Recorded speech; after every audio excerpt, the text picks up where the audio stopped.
عالم time میں آج ہمارا موضوع ہے جنت و جہنم. جنت و جہنم جو ہے یقیناً ایک بڑا سبجیکٹ ہے. لوگ کہتے ہیں کہ ہمارے علماء کرام بتاتے تو ہیں یہ جنت میں جائے گا یہ جہنم میں جائے گا, اور میوے دودھ و شہد کی نہریں میوے یہ جنت کے لیے بتائی جاتی ہیں. آگ اور عذاب اور گرمی تپش اور مختلف قسم کے عذابات کی صورتیں جہنم کے لیے بتائی جاتی ہیں.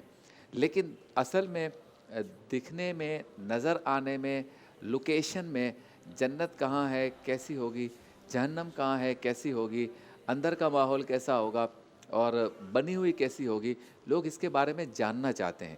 تو مفتی غلام تسخیر صاحب اس طرف آنے سے پہلے تو یہ بتائیں کہ جنت مسلمانوں کے لیے اللہ کا ایک تحفہ ہے, انعام ہے, تو قرآن پاک میں جنت کے لیے کیا بیان کیا گیا؟ پھر ہم دوزخ کی طرف یا جہنم کی طرف, پہلے جنت کو لے لیں.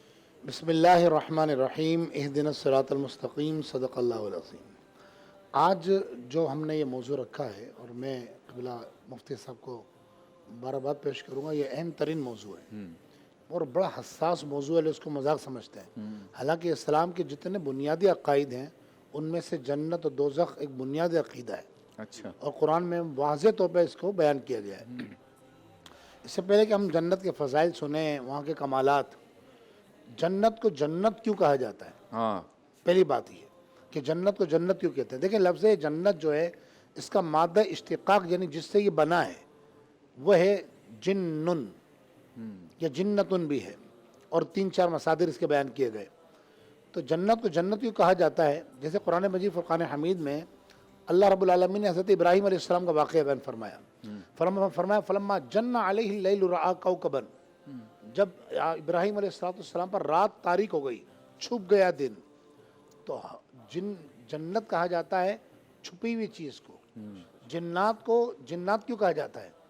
جن کی جمع ہے نا جنات, صحیح. تو جنات کو جنات اس لیے کہا جاتا ہے کہ وہ نظر نہیں آتے وہ. ہاں, تو اسی طرح جنت کو پوشیدہ یعنی وہ لفظ رکھا گیا کہ یہی وجہ کہ سرکار دو عالم علیہ السلام نے فرمایا کہ جنت ایسا مقام ہے ما لا عین رأت او کما قال علیہ السلام. حضور نے فرمایا جس کو کسی آنکھ نے نہیں دیکھا, ولا اذن سمعت, کسی کان نے اس کا تذکرہ نہیں سنا. اچھا. یعنی یوں بظاہر سنا ہے لیکن حقیقتاً کیا ہے جنت, صرف اس کی تمثیل اور مثالیں بیان کی گئی ہیں. صحیح. اور فرمایا ولا قلب بشر خطرت او کما قال علیہ السلام. حضور نے فرمایا کسی انسانی دل پر اس کا خیال نہیں گزرا. ایسی اللہ کی رحمت کا مقام ہے. در حقیقت اچھا ایک معنی تو یہ ہے جنت کا. دوسرا معنی یہ ہے کہ جنت ایسے باغ کو کہا جاتا ہے کہ جس میں اتنے کثیر درخت ہوں کہ اس کی چھاؤں نے زمین کو ڈھانپ لیا ہو, اچھا. اس لیے اس کو جنت کہا جاتا ہے. اب قرآن مجید فرقان حمید میں بے شمار صدہا آیتیں ہیں کہ جس کے اندر جنت کا تذکرہ ہوا, اس کی نعمتوں کا تذکرہ ہوا. آقا دو جہاں صلی اللہ علیہ وسلم کے اس سے پہلے کہ ہم حدیثیں پڑھیں, میں ایک شرعی مسئلہ بتا دوں اور عقیدہ بتا دوں مسلمانوں کا کہ جنت ہو یا دوزخ ہو یہ حق ہے. جو جنت کو نیکی سے تعبیر کرے اور دوزخ کو گناہ سے تعبیر کرے تو وہ اس کا گویا کہ وہ اس کا انکار کرنے والا ہے. اور جو جنت اور دوزخ کا انکار کرے وہ کافر ہو جائے گا, صحیح, دار اسلام سے خارج ہو جائے گا. ایک بات. دوسرا یہ کہ حدیث پاک میں آتا ہے کہ جنت اور دوزخ پیدا ہو چکی ہیں. ایسا نہیں کہ اللہ قیامت کے دن ان کو مارد وجود میں لائے گا, اچھا, بلکہ یہ جنت اور دوزخ پیدا ہو چکی ہیں. اس میں جو نہروں کا تذکرہ ہے, اس میں جو خوبصورت محلات کا تذکرہ وہ بن چکے ہیں. جو حور و غلمان کا تصور پیش کیا گیا ہے وہ حور و غلمان پیدا کیے جا چکے ہیں. اور دوسرا یہ کہ اللہ قادر اس بات پر کہ یہ اسلامی عقیدے میں بیان کر رہا ہوں شارٹ کر کے, کوئی وقت ہمیں اجازت دیتا تھا کہ ہم تفصیل سے بیان کریں. صحیح. یعنی یہ اسلامی عقیدے اور نظریے ہیں کیا کہ جنت میں حوریں, دودھ کی نہریں, غلمان اور چرند پرند جو وہاں ہوں گے وہ سب پیدا کیے جا چکے ہیں. ایسا نہیں کہ حوریں بوڑھی ہو جائیں گی اور غلمان جو بوڑھے ہو جائیں گے, یا جو دودھ کی نہریں وہ دودھ کی نعوذ باللہ باز جائے گا, خراب ہو جائے گا. ایسا نہیں ہے. یہ اسلام کا بنیادی عقیدہ ہے کہ زمانہ یہاں گزرے گا وہاں نہیں گزرے گا. اور اس کی نظیر اور مثال صدہا قرآن کی آیتیں ہیں. جیسے اصحاب کہف کا واقعہ ہے, حضرت عزیر علیہ السلام کا واقعہ ہے کہ زمانہ ایک چیز پہ گزرا ایک چیز پہ نہیں گزرا. کھانا خراب نہیں ہوا عزیر علیہ السلام کا, اور گدھا مر کے مٹی میں مل گیا.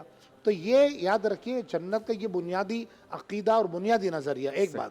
دوسرا یہ کہ جنت کی آرائش, زیبائش, جنت کا مکان اس کے محلات، قرآن نے فرمایا کوئی چیز کائنات پوری مل جائے تو جنت کی ایک پتھر کے برابر نہیں ہو سکتی. ہاں حدیث پاک میں فرمایا گیا جنت کا جو جنتی کو کنگن پہنایا جائے گا نا، کنگن، اگر اس کنگن کا ایک پورا کنگن نہیں، فرمایا اگر ایک حصہ کنگن کا ظاہر کر دیا جو دنیا پر، تو آقا دو جہاں نے فرمایا کہ جس طرح جب سورج نکلتا ہے تو ستارے نظر آتے ہیں، فرمایا نہیں نظر آتے ہیں. صحابہ نے کہا نہیں رسول اللہ نظر نہیں آتے.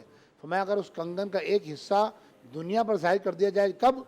جب سورج چمک رہا ہو آب و تاب کے ساتھ، دعوی کبریٰ اور نصف النہار شرعی کے اوپر ہو سورج، فرمایا اگر اس کنگن کا ایک حصہ ظاہر کر دیا جائے تو جس طرح سورج نکلنے پر ستارے غائب ہو جاتے ہیں، اس طرح اس کنگن کے ظاہر ہونے پر سورج غائب ہو جائے. اللہ، واہ اس واہ کی نورانیت کا عالم یہ ہے. واہ واہ واہ. تو یہ جنت آگے تذکرہ چلے گا انشاءاللہ، تو ہم سنیں گے اس کو.